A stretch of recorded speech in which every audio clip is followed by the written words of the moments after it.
laakiin Faroole iyo isaga iyo ka hadda jooga midkoodna waxaan ahayn aan kugu shirtago waa xamar markaan tago aan noqdo ana intan oo dhan iga tirsan yihiin wixii aan xamar ka rabo marka waa inaan ka helaa ama prime minister ama madaxweyne waa salaan dadka meesha jooga dadun loo isticmaalayo wax meesha yaala Puntland la sheegaysa meesha ku murmaysa wax on the ground maamul jiro oo Puntland leedahay ma arkaysid ciidamo ay leeyihiin ma ay jiraan haddana meesha waxa quray ku haystaan waa xildhibaanada marka la dooranayo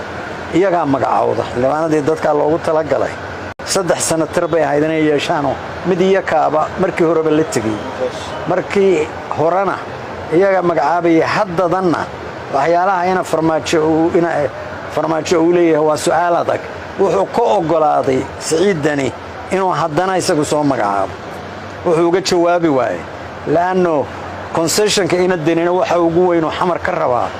waa in uu noqdo sanadka iyo house-kaba dadka loo magacaabayo ee maakhir inuu isagu personally inuu personally isagu Puntland laga isagii hadhowto dee wuxuu noqonayaa nin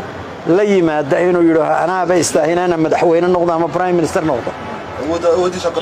awoodiisa ayaa dee muuqanaysa haddana wuxuuba ku darsaday Jubaland oo alliance-ka isaga iyo ina Faroole iyo Cabdiweli prime minister wuu ahaa ina farmaajahana prime ministernimada sabab uu ahaa inuu markii horena wasiir ka dhigo markii dambena prime ministernimada markii Kampala la isku qabtay ee raba inuu isaga iyo Faroole